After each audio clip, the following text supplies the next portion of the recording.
I'm live, I guess. That's a cool thing. I thought we'd test this out. This is my morning commute. Trying not to get hit getting out of my own driveway. Alright. I'm told I'm live. We'll see how well it works as I get out of range of my Wi-Fi. My cell signal is terrible. It's the reason I haven't done these live drive things, because I have really cheap service. Hey! There we go. My wireless service is terrible. I lost everybody there for a second. So here we go. I'm trying to think. This is to talk shop, because I didn't have really a way to do that. I don't get to stream very often because I don't have very good wireless service. It's a function of finances, not service quality. You get what you pay for in life. But I thought I'd play around with it, and I just wanted to let what people do watch my vids know things. I record the videos the day of and then post them up afterwards. That way I can stay about a day ahead and record 2 in a day occasionally and float some here and there. It gives me a little more elbow room. And real quick, I want to rub it in Devin's face a little. It's 4:30 in the morning right now as I drive to work. My commute is early. Anyway, or like, I don't know, probably still really late for Preacher Bear. This is an awesome little Christian community I found on this little corner of YouTube.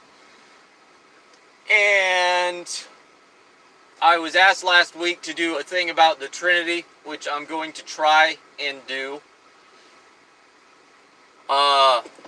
Today, Deuteronomy is going up, and I will try to be recording on eschatology today. We'll see how that goes. To just do a basic overview. There's a lot of stuff to go over for a full treatment of that topic, but there are 4 main ways to read the book of Revelation.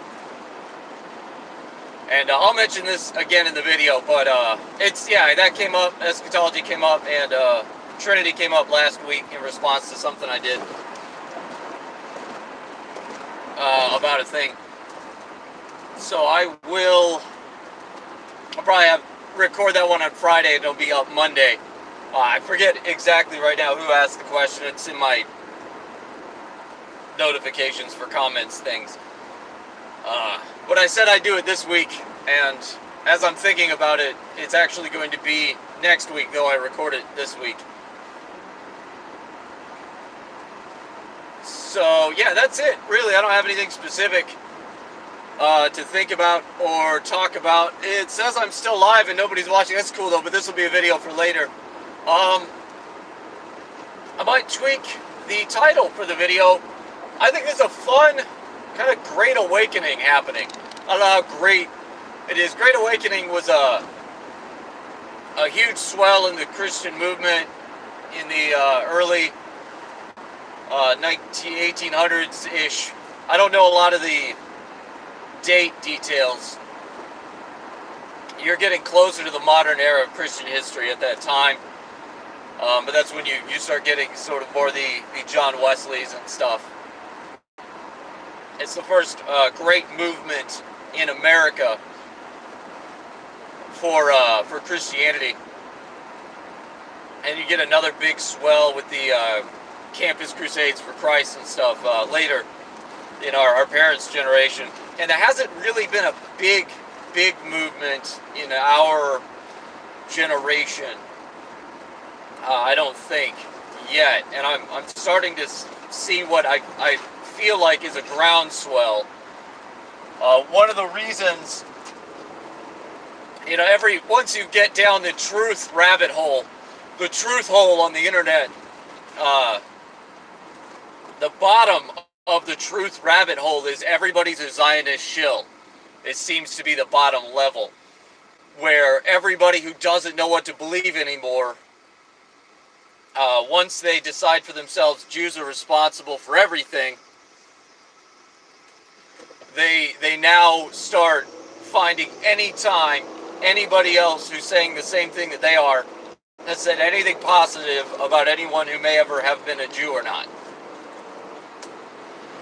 And then that's kind of where everything seems to bottom out. To add to that, what I believe are some real efforts of misinformation from the powers that be. And then even some good-natured people who just took some money handouts from people every now and then. And the waters get muddied real fast. So the bottom of the truth hole seems to be everyone is a Zionist shill.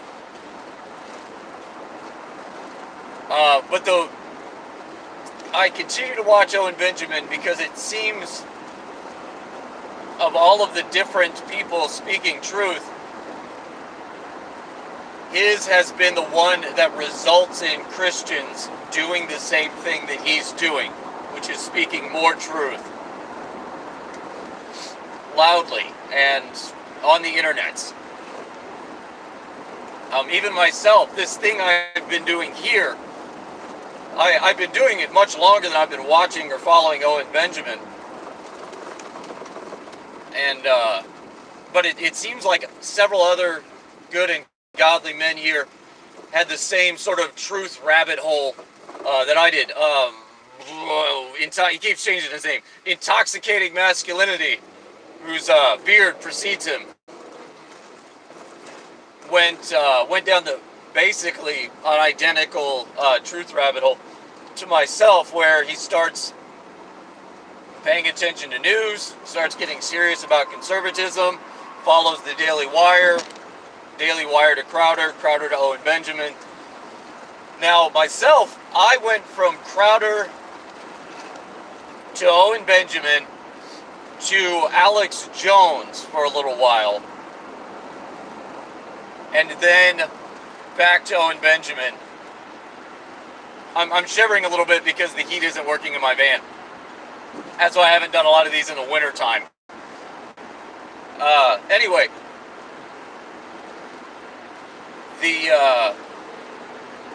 it's just coldish in the morning in summer, so I don't have a jacket on. But it's just cold enough that I'm having to suppress the shiver reflex a little bit. It's all right. Everything's good. God is good. The heat works in the back of the van.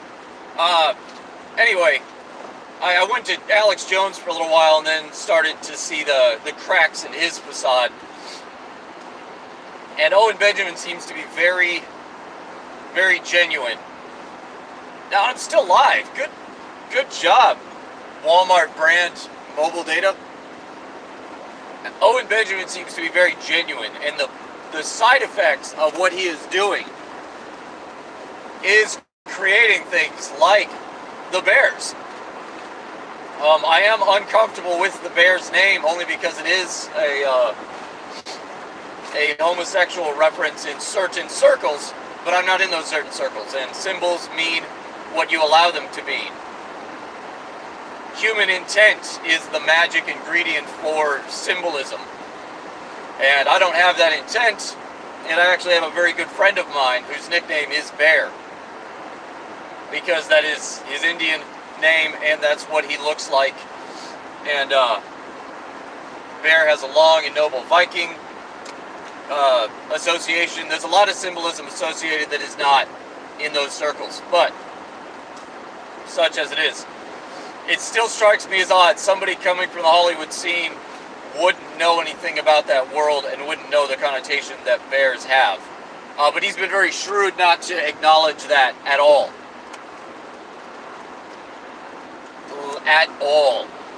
So that's good on him for that, but it just makes me wonder. Anyway, the side effect of what he is doing is for the winning team. So whether out of covetousness or for profit, I only desire the gospel is preached. Give or take, Robert's paraphrase of Philippians 1-ish, chapter 1, something. I think, yeah, chapter 1. Paul makes the same sentiment. And Nathaniel Slattery has mentioned that in reference to the prosperity gospel recently, which I had not heard before, which is an awesome premise. And I think, which is an odd thing to say, I'm not a proponent for vulgarity, but he makes it work. And I haven't watched Gospel Bear's video on cussing. There's just so many good videos. Everybody's doing an hour or 2 hours a day. I can't keep up with it all. I'll show up. I'll watch the first 5 or 10 minutes to get the gist of what they're saying. If I manage to get in a chat, that's awesome. Oh, and then I'll put in a thumbs up. But I just can't watch all of them, man. But I want to. Devin Jump over at Gospel Bear is doing awesome stuff. Check out Operation Baby Landlord, do the things. And but his video on cussing basically said you shouldn't cuss. There are a lot of scriptures that talk about profane language and profanities. One of the things in Bible college, one of my professors, it was weird. I mean, this is in the middle of nowhere, Missouri Bible College, a Central Christian College of the Bible. It's where all the Baptism Wars, Star Wars knockoff was filmed. That was in my first year at Bible college. It was awesome. We'll see how long that stays up. Papa Disney's probably going to take us down because all the music's copyrighted. And I searched, I couldn't find it. I think Eli took it down. Eli Courtney's the guy who put all that together, frame by frame, editing every single lightsaber blade. It was a lot of Hawaiian Punch Light, and blood, sweat, and tears went into that. It was good stuff. Anyway, the goal, right, cussing. My teacher for Greek, Dr. C.J. Dull, he's probably long since retired, because that was, more than 10 years ago now. He has, he's one of the foremost Greek scholars, in his field, which is early Roman history, one of the foremost scholars. He and like 5 other people were the only ones who could edit each other's papers for peer-reviewed journal articles and stuff. There are only about 4 other people in the country who could edit his stuff, peer review it. He was at that level of Greek and early Roman stuff. And he had an interesting take that our idea of taboo words, get out of my blind spot! Our take of taboo words is a very modern concept, which I found fascinating. This idea that there are words you don't say, incredibly new, very modern, not any idea that an ancient would have had, that these words are somehow extra bad or extra worse. Crude language that makes you simple or plain or base, or makes you look like a rude person of low class, that's universal. But words that are sort of morally wrong, just in their existence as words, completely foreign to the ancient mind. Which I thought was fascinating. The idea that there effectively aren't ancient cuss words. You have very strong language, you have very crude language that the lower classes would use. A language that conveys very strong, evocative concepts, but not words that are off limits and considered immoral in and of themselves. That entire idea is foreign. So when you bring that idea to biblical passages that say, profane language, it's not explicitly accurate. There's a little more nuance there to be had. I thought that was fascinating. That's, I don't know, just a couple of random things popped in my head, but a little shop talk. Some videos that are coming out, I have to record them. I do them on my drive home. It's the workflow I found works for the day. I'll listen to the book of the Bible, an audio Bible that I'm doing to get everything fresh. Google some stuff over lunch to get some specific references or, you know, a date for a history thing to make sure I'm not making stuff up. And then, and I just go shoot the video in one take. Ah! Sorry, my coffee tipped over. That's so sad. I'm gonna miss you, coffee. Or some of it anyway, not all of it spilled, but, you know, enough to make a mess. I need to find my other lid that actually seals. Oh man, it just dumped into the seat. That's awesome. I'm gonna have my own built-in coffee air freshener. It's gonna turn really damp here after fun times. Anyway, that's all the fun. I'm getting in the last leg of driving to work here. This has been fun. It makes the drive go faster. This is a great idea, Devin. I may continue to do this. We shall see. Ah, man. That's a lot of coffee in that seat. That's what I get from switching from the Contigo. The Contigo coffee cups are really good at sealing, but just the lids are impossible to clean out. So after 2 weeks, you have some weird old film of all the old coffee and it's weird stuff. I apologize if you can hear that. Go away, alarm! It reminds me to clock into work because that's important to do, and I do it with my phone when I show up. I apologize sincerely. What are you doing? Okay. All right. It says I'm still live. Cool. I'm still alone. It's been 17 minutes in. That's all right, though. You're never alone because Jesus is with us always, even unto the end of the age. Almost missed the turn because it's a little weird coming up. I'm going to hold it this time so I don't lose it on the turn.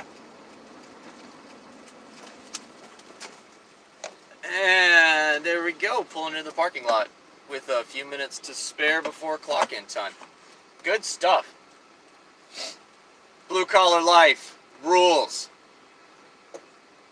There is, I find, an interesting habit of people that are incredibly privileged in white-collar professions to not realize how privileged they are. And this isn't in the imaginary white privilege, male privilege nonsense. This is in a very literal sense of your life is easier if you work in an office in certain ways. I understand working at a desk would kill me. I don't mind having to wake up at 3 a.m. to be at the job by 5 o'clock. It does irk me, though, when people who, you know, who don't wake up until like 7 in the morning act like 7 in the morning is early, and they don't have to be in the office till 9 or 10 o'clock. I scoff, but I scoff quietly because I'm polite. And they complain about nuanced, nitpicky stuff inside of the break room. I'm lucky if I get an indoor restroom, guys. I very often just get a porta-john as the only place I'm allowed to go. And that's because I work on a construction site. If I work in a service van, you basically get stuck having to use a bottle in the back of the van sometimes, or drive down to the 7-Eleven every single time you have to go because customers won't allow you to go in their house most times. In the fancier neighborhoods where all the good money's at. Not generally. Or it's just really socially frowned upon to even ask.